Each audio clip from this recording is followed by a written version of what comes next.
গোলাপ শুভেচ্ছা, লাল গোলাপ শুভেচ্ছা। তারেক রহমান, তারেক রহমান, তারেক শুভেচ্ছা স্বাগতম। তারেক রহমানের আগমন,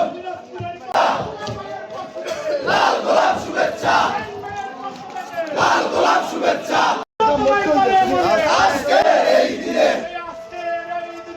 তোমার মনে মনে শুভেচ্ছা। সুদ ভাইয়ের পক্ষ থেকে লাল গোলাপ শুভেচ্ছা, কুমার ভাইয়ের পক্ষ থেকে লাল গোলাপ শুভেচ্ছা। হাতে তালি, হাতে তালি। লাল গোলাপ শুভেচ্ছা, লাল গোলাপ শুভেচ্ছা, লাল গোলাপ শুভেচ্ছা। পিরোজপুরের মাটি, লাল গোলাপ শুভেচ্ছা, দলের পক্ষ থেকে লাল গোলাপ শুভেচ্ছা, লাবলু গাজীর পক্ষ থেকে লাল গোলাপ শুভেচ্ছা।